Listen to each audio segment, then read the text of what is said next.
స్పృహ ఎందుకింత ఆవేశము మాకైతే అర్థం కావట్లేదు అధ్యక్ష. అధ్యక్ష, ఈ ముఖ్యమంత్రి గారిలో ఒక అపరిచితుడు అధ్యక్ష. ఎందుకంటే బయట చెప్తాడు అధ్యక్ష, మొన్న రవీంద్ర భారతిలా మనం ఎవడు నమ్ముతలేడు, మనకు అప్పు ఉడతలేదు, ఎవడు నమ్ముతలేడు, దివాలా తీసిమని బయట చెప్తాడు. ఇక్కడికి వచ్చాము 1,58,000 కోట్ల అప్పు చేసినా రొమ్ము విరుచుకొని చెప్తున్నారు. మాకు అర్థం కావట్లేదు అధ్యక్ష. ఆయన కరెక్టా, ఈయన కరెక్టా, రామువా రెమోనా, ఎవరు కరెక్టో తెలుస్తలేదు అధ్యక్ష. అధ్యక్ష, ముఖ్యమంత్రి గారు చెప్తున్నారు నేను 18 గంటలు పనిచేస్తున్నా, నేను బ్రహ్మాండంగా పనిచేస్తున్నా, ఒక్కరోజు సెలవు పెట్టలే, నేను 40 సార్లు కాకపోతే 400 సార్లు పోతా ఢిల్లీ. పో అధ్యక్ష, నిన్నెవరు వద్దన్నారు, బ్రహ్మాండంగా తిరుగు అధ్యక్ష. పెట్టుబడులు వస్తున్నాయి దావోస్లో, ఒకటి మించి ఒకటి, 1,78,000 కోట్లు, 40,000 కోట్లు తన్నుకొని వస్తున్నాయి. సంక్షేమం అద్భుతం, అన్ని అయిపోయినాయి 5 గ్యారంటీలు.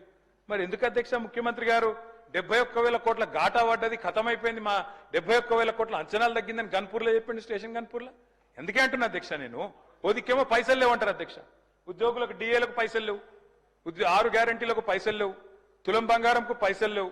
కానీ మళ్ళా ఇదే ముఖ్యమంత్రి గారు ఏం చేస్తారు అధ్యక్ష, బ్రహ్మాండంగా ఫ్యూచర్ సిటీ హెచ్ఎండిఏకు 20,000 కోట్లతో టెండర్లు, జిహెచ్ఎంసీలో 7,000 కోట్ల టెండర్లు, వాటర్ వర్క్స్ లో 14,000 కోట్ల టెండర్లు, కొడంగల్ లిఫ్ట్ ఇరిగేషన్ లో 4,400 కోట్ల టెండర్లు, ఫ్యూచర్ సిటీలో 6 లైన్ల మెయిన్ రోడ్డు, 2 వైపులా 2 సర్వీస్ లైన్లు, మొత్తం 10 లైన్లు, 5,000 కోట్లు, మూసీ సుందరీకరణ 1,50,000 కోట్లు.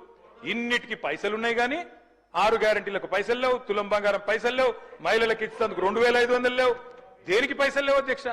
రుణమాఫీ రుణమాఫీ రుణమాఫీ అధ్యక్ష, నాకు ఒకటి అర్థం కావట్లేదు అధ్యక్ష. రుణమాఫీ అంటే నేను ముఖ్యమంత్రి గారిని సూటిగా అడుగుతున్నా అధ్యక్ష, వారిది కొడంగల్ నియోజకవర్గం, నా సిరిసిల్ల నియోజకవర్గం. అధ్యక్ష మీరు కావాలంటే ఈరోజు సభ అయిపోయింది కదా అధ్యక్ష, ఈరోజుతోని రేపు మీరు ఏ టైంలో అంటే ఆ టైంలో ముఖ్యమంత్రి గారు పోదాం, కొడంగల్ పోదామా, సిరిసిల్ల పోదామా, ఈ ఊరు కూడా మీ ఇష్టం. ఏ ఒక్క ఊళ్ళనన్నా 100% రుణమాఫీ అయింది అనే మాట చెబితే నేను శాశ్వతంగా రాజకీయాలు వదిలేసి వెళ్ళిపోతా. ఇది నా ఛాలెంజ్, స్వీకరిస్తారా? కొడంగల్ కొండారెడ్డిపల్లి పోదాం అధ్యక్ష అంటే చెప్పడానికి కూడా కొంత ఉండాలి అధ్యక్ష. వారే కదా అధ్యక్ష రైతులను రెచ్చగొట్టింది. 2 లక్షలు తెచ్చుకోండి, ఎంబడే ఓన్రి, డిసెంబర్ 7 నాడు ఇందిరమ్మ రాజ్యం వస్తుంది, 9 తారీఖు నాడు మొదటి సంతకం పెడతా, అయిపోతుంది 2 లక్షల రుణమాఫీ. అయ్యిందా అధ్యక్ష? పోదామా ఏ ఊరికన్నా? అధ్యక్ష నేను అడుగుతున్నా అధ్యక్ష నేను అడుగుతా ఉన్నా. ఇంకోటి అన్నారు అధ్యక్ష, వారు దేవుని మీద ఒట్టు పెట్టినారు అధ్యక్ష. ఇప్పుడు దేవుళ్ళు బాధపడే పరిస్థితి వచ్చింది, ఇది ఎక్కడ అని చెప్పి అధ్యక్ష నేను అడుగుతున్నా. వారు అంటారు అధ్యక్ష రైతు బంధు, రైతు భరోసా. నేను అడుగుతున్నా అధ్యక్ష, రైతు భరోసా ఏంది అధ్యక్ష మీరు చెప్పింది?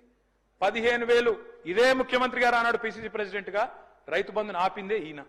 పోయి ఎలక్షన్ కమిషన్ కి లెటర్ ఇచ్చిందే ఈయన. ఆ లెటర్ కాపీ ఇక్కడ ఉంది నా దగ్గర, ఇది లెటర్ కాపీ, రేవంత్ రెడ్డి గారు స్వయంగా ఇచ్చిన ఉత్తరం కాపీ ఎలక్షన్ కమిషన్ కు.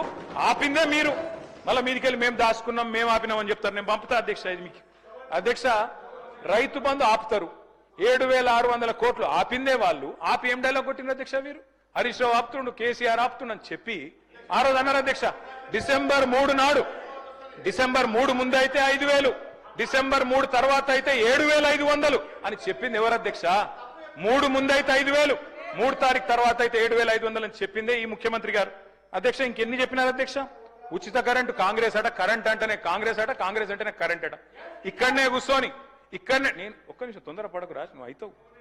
నేనేమంటున్నా అధ్యక్ష, ఇక్కడనే నిల్చొని ముఖ్యమంత్రి గారే చెప్పిన అధ్యక్ష. ఆనాడు తెలుగుదేశం పార్టీలో ఇక్కడ నిల్చొని ఇదే ముఖ్యమంత్రి గారు చెప్పిన మాట, మా నాయన గారు చచ్చిపోతే నెత్తి మీద నీళ్లు తలుపుతుందంత కరెంట్ లేదు, ఇదేం దౌర్భాగ్యపు ప్రభుత్వం అని చెప్పిందే ఆయన. ఇవాళ కరెంట్ అంటే కాంగ్రెస్, కాంగ్రెస్ అంటే కరెంట్ అంటే బయట చూస్తలేరా అధ్యక్ష? అధ్యక్ష నేను ఇంకోటి అంటున్నా, వారు అంటున్నారు 10 నెలలనే ఇంతెందుకు అంతెందుకు అని నేను అంటున్నా అధ్యక్ష. మేం చెప్పమన్నామా? 100 రోజులు, 6 గ్యారంటీలు, తొడలు కొట్టుడు, మెడలు కోసుకుంటానుడు, బాండ్ పేపర్లు, అఫిడవిట్లు, దేవుళ్ళ ముంగడ పెట్టుడు ఎవరు పెట్టింది అధ్యక్ష? 100 రోజుల్లో ఇస్తామని తులం బంగారం ఎవరు చెప్పింది అధ్యక్ష? ఎందుకు ఇస్తలేరు తులం బంగారం? ప్రజలు గోల్డ్ అనుకొని ఓటేసారు, కానీ వీళ్ళు రోల్డ్ గోల్డ్ వెళ్ళిండ్రు అధ్యక్ష. గోల్డ్ అనుకున్నారు, రోల్డ్ గోల్డ్ వెళ్ళింది. లంకె బిందెలు దొరికేదాకా అవ్వాలన్నా అధ్యక్ష మేము? ప్రజలు ఎప్పటిదాకా ఎదురు చూడాలి? లంకె బిందెల కోసం ఆగన్నా? ఇంకా ఎంత అబద్ధం, ఎంత పచ్చి అబద్ధం అంటే అధ్యక్ష నేను అడుగుతా ఉన్నా అధ్యక్ష, ఇక్కడ మీరు చెప్పేది తప్ప, కాగ్ చెప్పేది తప్ప? రేవంత్ రెడ్డి లెక్కలు తప్ప, కాగ్ లెక్కలు తప్ప అధ్యక్ష? చెప్పాలి. రేవంత్ రెడ్డి గారు ఈరోజు చెప్పిన లెక్కలు 1,52,000 కోట్లు మిత్తి కట్టిన, అప్పులు కట్టిన, ఇది కాగ్. మీకు పంపిస్తా ముఖ్యమంత్రి గారు చూసుకోండి. కాగ్ చెప్తున్న ప్రకారం నెలకు 2,750 అసలు మిత్తి కలిపి. మరి మీరు అక్కడ జూట్ చెప్పాలని చెప్తుండాలి, ఇక్కడ నా వద్దని చెప్తుండాలి. రెండిట్లో ఏది కరెక్టో చెప్పాలి. ఆర్థిక అరాచకత్వం అన్నారు అధ్యక్ష. ఆర్థిక అరాచకత్వం నిజమైతే ఆయననే ఎందుకున్నాడు అధ్యక్ష ఆర్థిక కార్యదర్శి? మాకు 11 బడ్జెట్లకు సాయం చేసిన ఆయన, మీకు 3 బడ్జెట్లకు సాయం చేసిన ఆయన ఎందుకు కొనసాగిస్తున్నారు? మరి ఏది కరెక్ట్? అందుకే అంటున్న అధ్యక్ష. ఇంకోటి బోనస్, అది కూడా గొప్పగా చెప్పిన అధ్యక్ష. బోనస్ ఇగో అధ్యక్ష, ఇది కాంగ్రెస్ మేనిఫెస్టో. పేజ్ నెంబర్ చూసుకోండి, పేజ్ నెంబర్ 8. ఏం చెప్పిన అధ్యక్ష ఈ మేనిఫెస్టోలో? వరి ధాన్యం మద్దతు ధర 2183. దేంది మద్దతు ధర? ఇది దొడ్డు వడ్లది. 2183 అంటే దొడ్డు వడ్లు. దొడ్డు వడ్లకు మీరేం చెప్పినారు? 500 కలిపి 2683 ఇస్తామని చెప్పినారు. ఇచ్చిండ్రా? మీరేం చెప్పిన? మొక్కజొన్న 1670 కలిపి 2200 ఇస్తాం. కందులు 6300 6700 ఇస్తాం.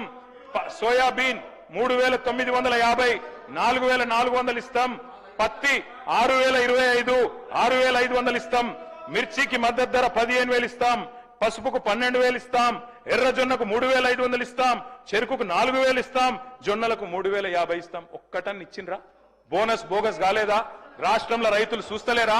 ఎటువడతాడు దబాయిస్తే అయిపోతుంది అధ్యక్ష. ఇంకా విచిత్రం, నాకు ఇంకా గమ్మత్ అనిపించింది ఆయన అధ్యక్ష. ఆయన ఏమైనా స్వాతంత్ర ఉద్యమం చేసి జైలుకు పోయింది అధ్యక్ష? ఏం చేసిపోయింది అధ్యక్ష జైలుకి? ఆయన పెద్ద సానుభూతి. మేము పోలేదా జైలుకి? వరంగల్ జైలుకి నేను కూడా పోయిన తెలంగాణ ఉద్యమంలో. ఎస్ ఉన్నాం, అక్కడ బరాబర్ ఉన్నాం. మీరెందుకు పోయినరంటే నేను అడుగుతున్నా ఈరోజు. ఎస్, మీ ఇంటికి ఇవ్వాలని జూబ్లీహిల్స్ ప్యాలెస్ మీదకి ప్రైవేట్ డ్రోన్ పంపితే ఊకుంటావా? అక్కడ నీ బిడ్డనో నీ వైఫో ఉంటే వాళ్ళని ఇష్టం ఉన్నట్టు ఫోటోలు తీస్తే ఊకుంటావా? ఎవరి ఇళ్లలో పడతా వాళ్ళ ఇళ్ళ దొరబడతా, నా ఇష్టం ఉన్నట్టు చేస్తా, అరాచకం చేస్తా అంటే ఊకుంటారా అధ్యక్ష? ఇది పద్ధతేనా అధ్యక్ష? అంటే మీ కాడికి వచ్చేవరకే కుటుంబాలు, మీ కాడికి వరకు వచ్చేవరకే భార్య పిల్లలు, వేరే వాళ్ళకి లేరా అధ్యక్ష భార్య పిల్లలు? మీరు ఆనాడు ఇష్టం ఉన్నట్టు మాట్లాడినప్పుడు, లేని రంకులు అంటగట్టినప్పుడు, ఇష్టం ఉన్న సంబంధాలు మాట్లాడినప్పుడు ఆ రోజు లేవా నీతులు? చివరికి మా ఇంట్లో పిల్లల్ని కూడా తిట్టింది మీరు కాదా? ఆనాడు మా ఇంట్లో చిన్న చిన్న పిల్లల్ని పట్టుకొని, మైనర్ పిల్లల్ని పట్టుకొని బూతులు మాట్లాడింది మీరు కాదా? మీరేదో పెద్ద సానుభూతి కోసం మాట్లాడితే ఏం పని చేసిపోయినా మీరు జైలు. అయినా నేను అడుగుతున్నా ముఖ్యమంత్రి గారు, నేను అడుగుతున్నా అధ్యక్ష, జైలుకి ఎవరు పంపుతారు అధ్యక్ష? ప్రభుత్వాలు పంపుతాయా? కోర్టులు పంపుతాయి.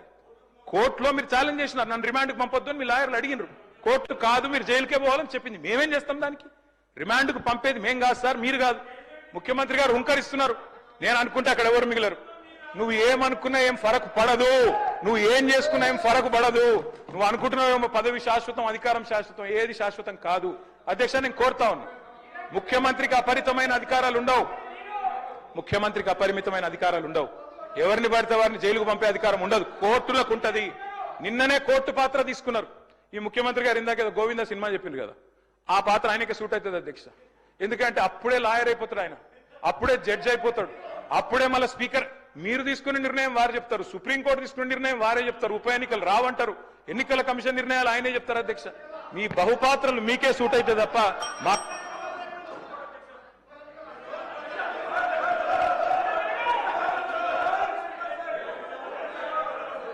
సార్. స్పీకర్ సార్, మీరు చెప్పారు ఇన్ని పేర్లు చెప్పారు ప్రాజెక్ట్స్. నాగార్జున సాగర్, శ్రీశైలం, మంజీరా, మొత్తం కాంగ్రెస్ కట్టిన ప్రాజెక్టుల లిస్టులు అని చెప్పారు. నేను అడుగుతా ఉన్నది. ఎస్ నిజం, ఎస్ నేను కాదని లేదు కదా. 50 ఏళ్ళ అధికారం ఇచ్చినప్పుడు ఆ మాత్రం కట్టాలి కదా, కట్టకపోతే కూడా బాగుండదు కదా. కట్టిండ్రు. మరి 2014 ముందు లేవా ఇవన్నీ?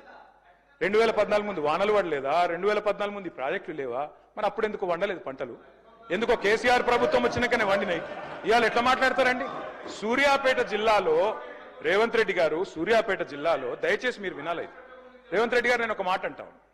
నేను చెన్నై మీటింగ్ పోయాను, అక్కడ మీరు ప్రతిపాదన పెట్టిండ్రు.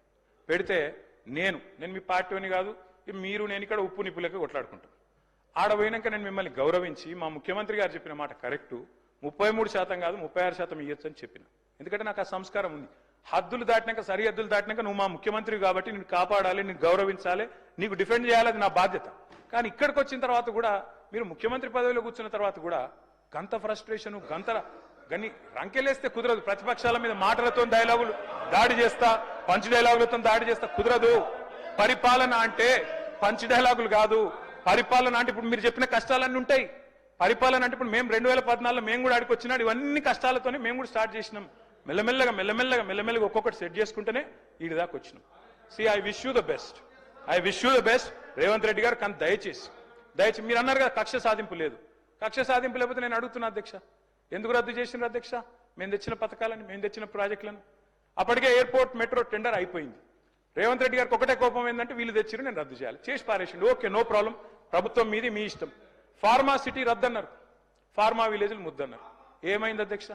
మీ సొంత నియోజకవర్గం రేవంత్ రెడ్డి గారు కొడంగల్, ఏం జరిగింది? ఈ రోజు నేను అడుగుతా ఉన్నా అధ్యక్ష, ముఖ్యమంత్రి గారు తప్పు కాదు, ఆయన బిజీగా ఉంటాడు సహజంగానే. ముఖ్యమంత్రి అంటే ఆయనకు నిజంగా కూడా 18 గంటలు కాదు 24 గంటలు పని చేసినా కావాల్సినంత పని ఉంటుంది. కానీ ఏం జరిగింది రేవంత్ రెడ్డి గారు?